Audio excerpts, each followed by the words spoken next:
Alors, Parashat Nasso, donc on va parler de Kohanim, donc c'est une mitzvah minatora que le Kohen a de nous bénir, et nous aussi on a une mitzvah minatora de recevoir en fait la bracha des Kohanim. Donc c'est bien de la faire toute la semaine. Il y en a qui l'évitent à cause de Torah Tibour, mais en réalité c'est dommage parce que ça dure à peine 10 minutes, et en plus on sait que la Birkat Kohanim est minatora, donc très important de la faire. Alors, il y a une particularité dans Birkat Kohanim, il y a marqué « Yevarechecha Hashem ve'ishmerecha ». Donc, Hashem va te bénir et va garder ta bracha.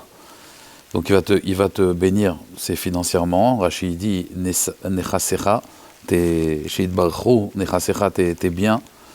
Ve'ishmerecha, dans la première bracha, c'est aussi qu'on ne soit pas volé par des listimes, par des bandits. « Yaher Hashem panav elecha vechoneka ».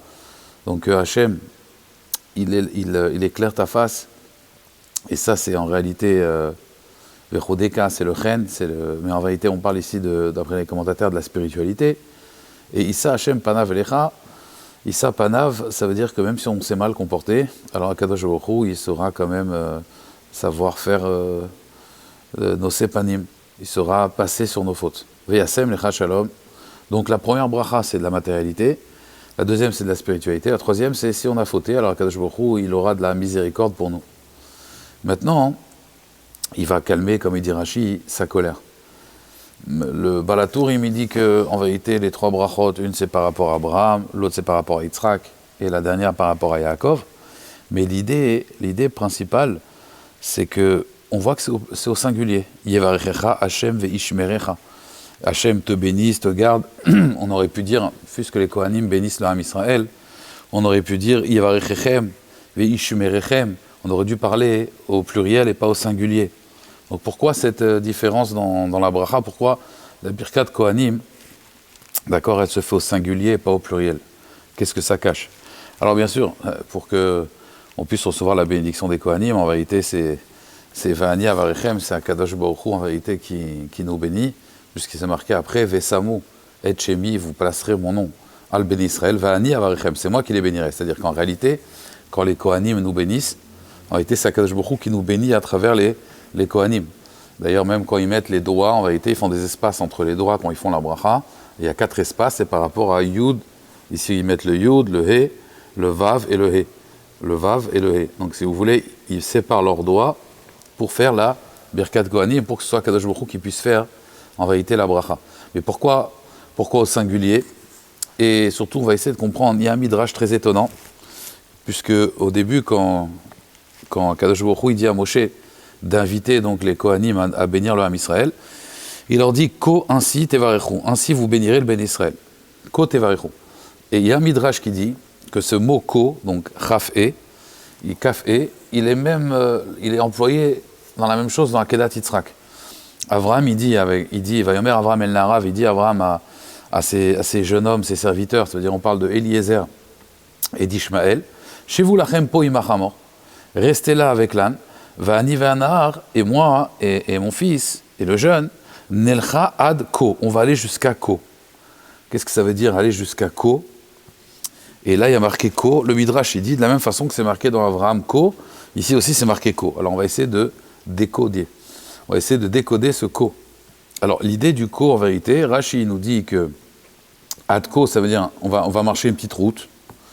Mais Rashi dit ko yezaracha, ainsi sera ta descendance, c'est-à-dire c'est une allusion pour dire qu'en fait, nous, on va recevoir des bénédictions pour les descendances. Mais il faut savoir une chose, c'est que, en réalité, qu'est-ce qui signifie ce ko? Pourquoi il y a un rapprochement entre Avraham, Yitzhak et justement Birkat HaKohanim? Alors, il faut savoir que d'abord, les Kohanim, quand ils nous bénissent, ils font une bracha avant de faire la Birkat Kohanim, avant de dire Yevarechecha Hashem ve'ishmerecha. Ils disent Baruch ata Hashem Elokeinu melech haolam, asher kideshanu bigdushato shel Aaron, levarech et amo Israël be'ahava. Shetzivanu levarech et amo Israël be'ahava. Il nous a ordonné de bigdushato shel Aaron, levarech et amo Israël be'ahava. Il faut nous bénir avec amour. Donc il faut savoir que la Birkat Kohanim est très spéciale. Il faut de la ahava, de l'amour. Et on sait que un Kohen, il dit le Ben Ishraï, quand il fait la bracha, il doit aimer le Kaal. S'il déteste quelqu'un dans l'assemblée, c'est un problème de faire la Birkat Kohanim. Il faut qu'il nous aime. Et donc s'il le pense, s'il pense à cet amour-là, et que quand il nous bénit, il le dit, Be'ahava, alors à ce moment-là, on sait que Ahava, c'est valeur numérique 13, donc 13 et 13, ça fait 26, et à ce moment-là, Kadosh Baruch Hu, Bémet, il nous bénit, et avec amour, donc il faut cet amour-là, on a besoin de cet amour-là. Comme on sait que dans Birkat Kohanim, vous savez, il y a 15 mots, il y a 60 lettres. Et on sait que 15, c'est Yud He. Le Yud, c'est le Yud de l'homme, Ish. Le He, c'est le He de la femme. C'est les 15. Et donc on sait que si maintenant il n'y a plus le Yud chez l'homme, il n'y a plus le He chez la femme, ça fait Esh. C'est le feu. Et donc il faut qu'il y ait une Ahava réciproque. Et donc si le Kohen, en fait, il nous aime, il nous fait la bracha, Be'ahava, alors il le dit et il le pense, alors ça fait 26, et là on reçoit la bénédiction. Maintenant, pourquoi elle est au singulier, la bénédiction? Parce qu'on sait très bien que chacun, il a une bénédiction particulière. Il y a quelqu'un, sa bracha à lui, c'est d'avoir beaucoup d'argent, lui, moins d'argent. Sa bracha à lui, c'est d'avoir beaucoup d'intelligence. Chacun, il a besoin d'une bracha spécifique, et la bracha qui est bien pour lui, elle n'est peut-être pas forcément bien pour l'autre. Donc, Yevarechecha au singulier, c'est-à-dire qu'en fait, le Kohen demande qu'en fait, chacun des d'Israël reçoivent cette bénédiction. C'est une bénédiction en fait qu'on a besoin chacun en particulier. Mais il y a plus que ça.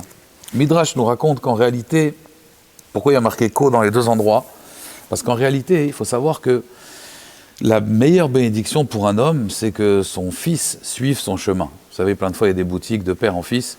Et donc, il faut savoir que quand quelqu'un il suit le chemin de son père, l'enfant suit le chemin de son père, alors c'est la plus grande des brachot. Et on sait que dans la Kedah, Avraham et Yitzhak, ils étaient, ils sont partis en même temps. Rachid dit, ils avaient la même façon de penser, c'est-à-dire qu'ils étaient d'accord, Avraham de sacrifier, Yitzhak de se faire sacrifier. C'est-à-dire que les deux étaient dans le les deux étaient, si vous voulez, dans la même direction. Et ça, c'est la plus grande des bénédictions pour un homme, que de recevoir en vérité, d'être dans le même chemin que son père. Et ça, c'est Ko Tevarechu et Ben Israël. Je vais vous donner un exemple. Il y avait une fois, dans une communauté en Eretz Israël, un rav qui faisait très attention justement à Birkat Kohanim, qui demandait à chaque fois qu'il y ait Birkat Kohanim dans sa synagogue. Et voici qu'au moment de Birkat Kohanim, à chaque fois, il y avait un fait étrange. Il y avait une personne, dès qu'il y avait Birkat Kohanim, il sortait de la synagogue. Alors le rav, il ne comprenait pas, il s'est dit peut-être qu'il est Kohen. Vous savez que quand un Kohen est dans une synagogue, il y a les brachot, il y a Birkat Kohanim. S'il ne veut pas faire la bracha, il doit sortir. Alors, ce rav se dit peut-être qu'il est Kohen. Et puis une fois, deux fois, trois fois, tout le temps il sort. Le rav vient le voir et lui dit pourquoi tu sors à chaque fois qu'il y a Birkat Kohanim? Et alors à ce moment-là, il dit que voilà, Rav, je ne peux pas vous raconter, c'est personnel. Mais le rav était curieux, il était tellement passionné de Birkat Kohanim. Alors il lui a dit regardez, je vais vous raconter mon histoire. J'étais pendant la Shoah, et avant on était dans une communauté, et mon rav était Kohen. Et donc le rabbin de la communauté était Kohen, c'était un grand tzaddik. Et quand on est parti dans les camps de concentration, moi je travaillais à la cuisine. Et le rav, il venait me voir, il me disait, regarde, c'est bientôt Pessah, il faut que tu gardes de la farine, il faut que tu trouves des raisins pour les presser, pour faire du vin, pour qu'on fasse le seder. Et voici qu'on s'est organisé, et puis au bout de quelques semaines, on avait les matzot, on avait le vin, et alors on s'est caché pour faire le seder. Et on a fait un seder magnifique, on n'a jamais fait un seder aussi beau que ça. Puis voici que, à la fin de la soirée, alors qu'on devait manger la ficomane, il y a un SS qui est venu, un soldat nazi, et il a pris une personne. Il a pris mon père en otage, il a mis sa mitraillette sur sa tête et il lui a dit voilà, soit tu me dis qui a organisé tout ça, soit je vous tue tous. Alors le rav il s'est levé, il lui a dit laisse-le, c'est moi qui ai organisé. Alors le nazi il lui a dit très bien, on va t'exécuter. Ils l'ont mis sur un poteau, ils l'ont attaché, et avant de l'attacher, le rav il a dit regarde, tu sais, n'importe quel condamné, il peut avoir un dernier souhait. Est-ce que tu peux me laisser mon dernier souhait? Il lui a dit d'accord. Il lui a dit j'aimerais bénir ma communauté. Alors, toute la communauté est venue, et le rav, il a fait Birkat Kohanim, Yevarechecha Hashem ve'ishmaecha, Hashem panav lecha v'choneka, Yisa Hashem panav lecha, Yasem lecha shalom. Et donc, il a fait Birkat Kohanim. Tout le monde a répondu Amen. Et ensuite, ils l'ont mitraillé. Alors, lui, il raconte cette histoire et il dit alors, quand j'ai quitté les camps, je voulais tout quitter dans la Torah. Et donc, la première chose que j'ai fait, j'ai été dans un restaurant qui n'était pas cachère, j'ai voulu manger un plat taref. J'ai voulu tout oublier. Et dès que j'ai voulu mettre dans ma bouche, j'ai eu la vision du Rav. Je ne pouvais pas. J'essaye de manger, je vois encore le Rav. Et comme ça a duré. J'ai acheté de la charcuterie qui n'était pas cachère. J'ai voulu la manger et je vois le Rav qui me fait la bracha. Il dit, grâce à cette bracha, la Birkat Kohanim, Chaque fois que j'ai voulu faire une avéra, que j'ai voulu m'écarter du chemin de la Torah, j'avais l'image de ce Rav. Et donc il a dit que grâce à cette bénédiction, en fait, elle était tellement puissante chez moi qu'aujourd'hui, j'arrive plus à l'entendre parce que je suis traumatisé. Mais grâce à cette bracha, c'est grâce à ça que je suis dans la Torah aujourd'hui. Je suis marié avec une juive et j'ai fait mon alia. Alors il faut savoir que dans Birkat Kohanim, non seulement, comme on a expliqué pourquoi c'est au singulier, parce que chacun il a besoin de sa bénédiction particulière, mais en plus il y a une promesse quelque part, puisqu'on parle d'Avraham et Yitzhak, Adko, et comme il dit Rachiko, Yezaracha, ainsi sera ta descendance. Il y a une promesse quand on reçoit Birkat Kohanim tous les matins, que nos générations, nos enfants, nos petits-enfants suivront le même chemin que nous. Donc c'est pour cela que Birkat Kohanim elle est très importante. C'est ça qu'il y a trois, parce qu'on sait qu'il y a trois versets, il y a trois bénédictions, parce qu'on sait très bien qu'en vérité le chiffre 3, on en avait parlé la semaine dernière, mais l'idée du chiffre 3, c'est Chut Ameshulash Lobimira Inatek, un fil qui est attaché 3 fois, et donc c'est pour cela que le Balatorim il dit c'est Avraham, Yitzhak et Yaakov, un fil qui est attaché 3 fois, en réalité on sait qu'il a du mal à se détacher. Donc la Birkat Kohanim, c'est pas une bénédiction anodine, c'est d'abord, mis à part qu'elle a mis la Torah, elle amène aussi une garantie pour le peuple juif, à l'image de Avraham et de Yitzhak, que le fait qu'ils ont été dans la même direction, alors on va aller jusqu'à Ko. Et Ko, d'ailleurs, on sait que c'est 25. Et donc, pour faire écho à ça, il faut savoir que le 25, nous, on fait notre effort. Après, le 26, la dernière, c'est Akadosh Baruch Hu qui tamponne. Mais nous, on doit aller jusqu'à Ko, jusqu'à 25, c'est-à-dire on doit faire ce qu'on a à faire, et Akadosh Baruch Hu, lui, il met la dernière pierre. Mais ces bénédictions donc de Birkat Kohanim, elle a une importance donc capitale même dans l'éducation des enfants. Et pourquoi c'est Davka les Kohanim qui la font?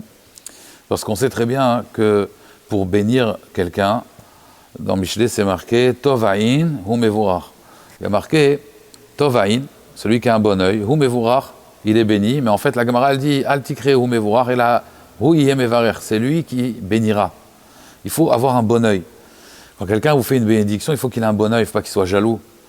Et donc le Kohen, lui, on est sûr qu'il a une Tovain, il a un bon œil avec le peuple juif quand il est béni. Pourquoi? Parce qu'on sait que même sa parnassa dépendait du Ham Israël. En effet, on sait que le Kohen mangeait la trouma. Donc quand il faisait la bénédiction au peuple, c'était tout son intérêt que ça marchait. Il avait tout intérêt que sa bénédiction marche, puisque sa parnassa, sa subsistance dépendait du Ham Israël. C'est pour cela que c'est les Kohanim qui faisaient cette bracha. Et plus encore, il fallait ce qu'on appelle l'amidat achesed. Et ça, c'est l'amidat de Aaron. Aaron, il était Oev Shalom, Verodev Shalom. Aaron, c'est celui qui faisait la paix dans le Ham Israël. Donc les Kohanim, ils faisaient la paix entre nous et Hachem, ils faisaient le Shalom Baït en fait entre nous et Akadosh Baruch Hu. Quand on faisait des Averot, on amenait des fautes, on amenait des sacrifices, des korbanot. Et donc quand on amenait ces sacrifices, c'est le Aaron, c'est les enfants de Aaron, donc c'est les Kohanim, qui amenaient ces sacrifices. Et de la même façon, quand il y avait une dispute entre un homme et une femme, c'est le Kohen qui prenait la femme sota pour la rendre après permise, si c'était le cas, à son mari. Donc toute la avoda, tout le travail en vérité des Kohanim, c'était de nous rapprocher d'Akadosh Baruch Hu. C'était ça, on va dire, toute la avodat Hashem des Kohanim. Et donc pour ça, il faut beaucoup d'amour. Il faut beaucoup de ahava, beaucoup d'amour pour l'autre, pour pouvoir bénir une personne. Parce que la bénir, c'est avec un cœur pur, avec un cœur bienveillant. Et donc Tovaïn, c'est quelqu'un qui a un bon œil, c'est quelqu'un qui est bienveillant. Et donc les Kohanim, eux, étaient forcément bienveillants, puisque déjà, ils avaient la mida de Aaron. Et donc on apprend la mida de Aaron. On sait que quand Moshe Rabbeinu, Akadosh Baruch Hu lui a demandé de libérer le peuple juif, il a dit, je ne peux pas parce qu'il y a mon frère Aaron. Et donc ça va le vexer. Et jusqu'à que Akadosh Baruch Hu, il lui a dit, non, Aaron, il sait, Vesamar Belibo, il était content. Ça veut dire qu'il était heureux pour son frère. Ça, c'est Tovaïn. Quelqu'un qui a un bon œil, c'est que non seulement il entend la tzlacha de l'autre, il n'est pas jaloux, mais c'est pas qu'il n'est pas jaloux, il est content pour l'autre. Et donc Aaron, qui était content pour Moshe Rabbeinu, c'est lui seul qui pouvait faire, on va dire, la Birkat Kohanim. Maintenant, il faut savoir que toutes les brachot, de toute façon, c'est le Kohen, c'est juste un récipient pour faire la bracha. Mais la bracha, ça vient d'Akadosh Baruch Hu. Et la bracha, ça vient surtout de quoi? Ameshuleshet baTorah, la bracha qui est dans la Torah. C'est-à-dire qu'en fait, c'est Birkat Torah, c'est la Torah. Les Kohanim, ils arrivent à nous bénir par l'intermédiaire d'Hachem. Hachem nous bénit par l'intermédiaire des Kohanim. Mais cette bracha, là, elle vient de la Torah. Et d'ailleurs, la preuve, c'est quoi? C'est qu'on sait qu'il y a 60 mots. Et les Mekoubalim nous disent c'est 60 mots. Pourquoi? Parce qu'il y a 60 masertot. Et alors, il y a 60 masertot. Donc, c'est important que le Chazan, quand il fait Birkat Kohanim, même quand il y en a 2, même quand il y en a 3, je sais que le minag, chez certaines communautés séfaratimes, il n'est pas comme ça. Mais le minag, d'après la Kabbalah, c'est que le Shayar Tzibour doit il doit dire Yevarechecha, et le Kohen Yevarechecha, comme ça fait 60 lettres, et 60 lettres. Et qu'est-ce que ça fait 60 plus 60? Ça fait 120. Mais si nous on bénit en bas, alors Kadosh Baruch Hu, il nous bénit en haut. Et donc si on arrive à 120 en bas, ça fait 120 en haut, ça fait 240. C'est marqué chez les Mekoubalim que 240, c'est un chiffre extraordinaire. Pourquoi c'est un chiffre extraordinaire? Parce que n'oubliez pas que la Torah, elle vient de Moshe Rabbeinu. Et Moshe Rabbeinu, il vient de qui? Il vient de Lévi. Lévi, il a mis au monde Kehat. Kehat, il a mis au monde Amram. Et Amram, il a mis au monde Moshe. Si vous prenez les Rachet Tevot de Lévi, Kehat, Amram et Moshe, ça fait valeur numérique 240. Et donc, grâce à ces 240-là, qu'est-ce qu'on arrive à casser? La clipa de Amalek. Amalek, valeur numérique 240. Mais ça ne s'arrête pas là. On va aller plus loin. Amalek, en vérité, c'est quoi Amalek? Amalek, c'est Aïn, c'est Amram. Mem de Amalek, c'est Moshe. Lamed de Amalek, c'est Lévi. Et Kouf, c'est Kehat. Ça fait Amalek. C'est que quand on est rafouillé d'Em la Torah, c'est que quand on s'affaiblit nos mains dans la Torah, qu'à ce moment-là, il vient Amalek nous détruire. Mais si on est dans la Torah, alors on a ces 240, justement, ces brachot de la Torah, ces brachot des Kohanim, qui vont nous aider justement à comprendre encore plus la Torah. C'est pour cela qu'il y a en réalité 60 mots. Ça va en réalité plus loin. On avait dit qu'il n'y a pas de 60 mots, pardon, 60 lettres. On a expliqué dans Birkat Kohanim, il y a 15 mots. Pourquoi 15 mots? Là aussi, c'est pas anodin. On sait que quand Aaron, il a fait le Korban, lors de l'inauguration du Beth Amikdash, il a amené un khatat. Après seulement, il a fait Birkat Kohanim pour la première fois. Ce Korban, khatat, c'était pour être mechaper, pour pardonner la faute du veau d'or. Maintenant, on sait que les Chagim, pendant les fêtes, on a aussi Birkat Kohanim, on l'a tous les jours, on l'a même Shabbat, mais pendant les fêtes, il y avait Birkat Kohanim, en plus avec le Shem Mefourash, avec le nom divin. Et on sait en réalité qu'ils ont fauté finalement 6 heures, puisque Boshesh Moshe, il est venu à la 6e heure. Donc en réalité, ils ont fauté pendant 6 heures. Et donc ces 6 heures, il faut les annuler. Comment on fait pour annuler les 6 heures? Alors c'est très simple. Vous avez 7 jours de Sukkot, 7 jours de Pessah, et vous avez un jour de Shavuot. Je parle en Eretz Israël. En Chutz Laaretz, on fait plus, mais c'est parce qu'on a un doute. C'est Midei Rabbanan. Minatora, les fêtes, c'est 15 jours. 15 jours par rapport aux 15 mots. 15 fois 24 heures, ça fait 360. 360, c'est 6 fois 60. C'est-à-dire qu'on a annulé, on a fait ce qu'on appelle un bitul beshishim. Et donc c'est pour cela qu'il y a 15 mots. Ces 15 mots qui représentent les 15 jours de fête. Les 15 jours de fête, 15 fois 24, ça fait 360. Ça annule les 6 heures qu'on a fait. Bitul beshishim. Et c'est pour cela aussi qu'il y a 60 mots dans Birkat Kohanim. Et c'est pour ça aussi qu'il y a Shishim Masertot. Il y a 60 traités talmudiques. D'ailleurs, quand on dit le chasse, en réalité, c'est quoi le chasse? C'est les 60 Sfarim. Shishim Sfarim. C'est le chasse. C'est-à-dire qu'en réalité, grâce à Birkat Kohanim, on a une liaison avec la Torah qui est extraordinaire. C'est pour cela qu'il faut toujours, à Botaï, que l'officiant il dise Yavarechecha, comme ça fait, on va dire, toute la réparation. Et ça rend, c'est Resh même, c'est 240, ça fait Ram. On élève à Kadosh Baruch Hu, et on descend justement l'orgueilleux qui est Ram. Ram Levarecha, c'est Amalek, qui est valeur numérique 240, et qui est valeur numérique aussi Safek, puisqu'on sait que En Simcha Ela Be'atarat Sfekot, c'est quand on a une joie, c'est quand on annule les Safek. Donc eux, ils ont douté pendant 6 heures, ils ont douté, Moshe est mort, qu'est-ce qu'on fait? On fait Avodah Zara, c'est le fameux Amalek qui est à l'intérieur de nous, et ça, c'est une occasion, on va dire, à Botaï de le détruire. Donc tout ça, en réalité, Birkat Kohanim, ça rappelle quoi? Ça rappelle qu'en réalité, si on veut que notre descendance, elle aille dans la Torah et les mitzvot, il faut beaucoup de Ahava. La Birkat Kohanim, elle se fait Be'ahava. Si on veut que les enfants, ils aillent dans la Torah, il faut avant tout les aimer, et comme ça, on pourra les bénir, et la bénédiction, elle a un intérêt. Mais s'il n'y a pas d'amour, alors les bénédictions, elles ne marchent pas. Il faut Be'ahava, il faut une Ahava pour que, on a expliqué, Birkat Kohanim, elle continue à durer. Vous savez, on raconte comme ça que il y a quelques années en arrière, dans une communauté qui s'appelle Ramat El Hanan, en Eretz Israël, il y a un papa qui a été coucher son père, il y a un père qui a été coucher son fils, et il lui a dit, mon fils, bonne nuit, et son fils lui a dit, papa, j'ai une question. Il lui a dit, oui, c'est quoi ta question? Est-ce que si une Brit Mila, elle tombe à Shavuot, est-ce qu'on fait la Brit Mila ou on repousse la Brit Mila?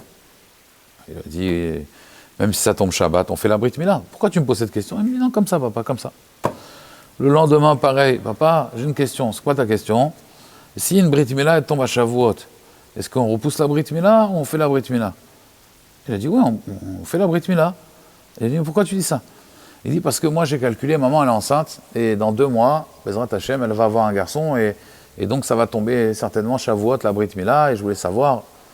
Et le père il dit écoute mon fils, tu sais très bien ce qu'ils ont dit les médecins, c'est vrai que ta mère dans 2 mois elle doit accoucher, mais ils veulent arrêter la grossesse puisque c'est dangereux. Apparemment ils ont trouvé un problème et alors il a dit mais papa il faut continuer la grossesse. Il a dit mais pourquoi tu dis ça mon fils?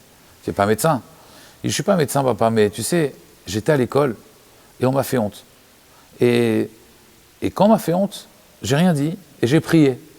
Et j'ai dit Hachem, fais en sorte que grâce à cette honte qu'on m'a fait, alors que le bébé il reste et qu'il puisse, ma mère elle puisse avoir un petit frère. Donc j'ai prié. Le père il a été ému, il en a parlé à sa femme, il en a parlé à ses amis. Ils ont dit va voir Raphaël Kanievski. Zichrono Libracha. Il a été voir à l'époque Raphaël Kanievski. Le Raphaël Kanievski il a dit écoute, si ton fils il a prié, il a eu une humiliation, il a prié, la prière d'un enfant pur comme ça, il lui a dit écoute, va faire des tests. Ils ont été faire des tests, les médecins ils ont dit ouais ça s'est arrangé. Il était revoir Raphaël Kanievski, il lui a dit écoute, tu feras la Brit Mila Bezrat Hashem, moi je serai sans dak. Ça y est, le Rav il a tranché. Raphaël Kanievski il a été posé à Rabotai. À Shavuot, il y a eu la Brit Mila et le Sandak, c'était Raphaël Kanievski. Effectivement, comme il a demandé l'enfant, on a vraiment fait la Brit Mila à Shavuot. L'idée, c'est que quand une prière elle est faite avec le cœur, comme ce frère-là qui a prié pour son frère qu'il ne connaît pas, qui est dans le ventre de sa mère, elle était sincère. Quand une prière, elle est sincère. Quand une prière, elle vient mi'ahava. Vous savez, on dit, la Gemara dit dans Maseret Brachot, Al tiye kala bracha ben, al tiye birkat idiot kala be'enecha. Même la bracha d'un idiot, d'un homme simple, elle ne doit pas être légère à tes yeux. Si quelqu'un il est simple, mais il prie mamash de tout son cœur pour toi, vraiment il prie be'ahava, alors cette bracha-là, il faut savoir qu'elle marche. C'est vrai que les Kohanim, comme on a expliqué, c'est les 3e de la tribu, donc ils viennent de la tribu de Lévi, et donc c'est le 3e enfant de Léa, donc il y a un inyan avec le 3, que la bracha, elle est sérieuse, c'est des gens qui ont du cœur, c'est des gens qui ont de la hava, c'est vrai, il n'y a que des Kohanim qui peuvent faire Birkat Kohanim. Mais il faut savoir que chacun d'entre nous, on peut être Kohen si on aime les autres. Si on a cette mida de hava dans son cœur, et qu'on le dit avec notre bouche, alors ça fait 13 et 13, ça fait 26. On a tous le pouvoir de bénir. Seulement, il faut cette ahava, il faut cet amour-là, cet amour sincère, comme cet enfant qui était prêt finalement à faire une bénédiction pour que sa mère elle puisse accoucher d'un enfant. Et cette bracha, elle est sincère. Il a reçu l'humiliation, il n'a rien dit, il a fait la bracha. Donc il faut savoir que des fois, on cherche des personnes, des grands mekoubalim pour recevoir des bénédictions. Il faut savoir que la force de ce mekoubal, c'est parce qu'il aime la personne. Mais si vous aimez une personne, vous aimez vraiment une personne, vous faites une bracha, mamash be'ahava, il faut savoir que même si ce n'est pas exactement la Birkat Kohanim, avec tous les codes, c'est-à-dire comme on a expliqué les 60 lettres et les 15 mots qu'il y a dans cette bracha, que tous les mots sont comptés, mais il faut savoir quand même que voilà, il peut y avoir une influence sur la personne. Et donc Davka, pendant cette période-là, maintenant on a passé la période de Shavuot. C'est important pour Hashem, après Matan Torah, qu'on comprenne que quand on a reçu la Torah, on était Keish Echad Belev Echad, et que si quelqu'un il comprend que il fait ses bénédictions avec amour, avec ahava, avec passion pour l'autre, alors Bémet lui aussi il a le pouvoir de bénir. Comme il dit le Rambam, aujourd'hui le Beit Hamikdash est détruit, et il n'y a plus vraiment les Kohanim. Aujourd'hui les Kohanim c'est les Talmidei Chamim, c'est ceux qui étudient la Torah. Et si quelqu'un il étudie la Torah, l'Ishma, et il a l'amour de l'autre, il a l'amour du prochain, il faut savoir que ces bénédictions, elles marchent aussi bien que la bracha des Kohanim à l'époque. Aujourd'hui aussi, la bénédiction d'un juif sincère, quelqu'un qui vous aime réellement. Il faut savoir que le nom d'Hachem, il est toujours à l'intérieur de nous. Et donc, c'est très important d'être mévarer son prochain, d'aimer son prochain. Et c'est ça, en fait l'idée de Birkat Kohanim, Yevarechecha Hashem ve'yishmerecha. Le Kohen, il s'adresse à chacun d'entre nous. Donc, on a dit, chacun a besoin de sa bracha spéciale. Mais en réalité, chacun, il doit être considéré comme une seule personne. Vous savez, c'est comme un père qui a beaucoup d'enfants. Et les enfants pensent toujours qu'il y a des préférences, mais pas du tout. Le père, il aime chaque enfant à sa façon. Il y a un amour spécial pour lui, un autre amour spécial pour lui. Il faut savoir qu'à Kadosh Baruch Hu, on est comme son fils unique. Et on a dans notre cœur cette possibilité-là d'être mévarer chacun, de bénir chacun de tout notre cœur. Donc, B'ezrat Hashem, c'est ce qu'on souhaite dans cette parashat Nassau, qu'on puisse s'inspirer de ces brachot des Kohanim.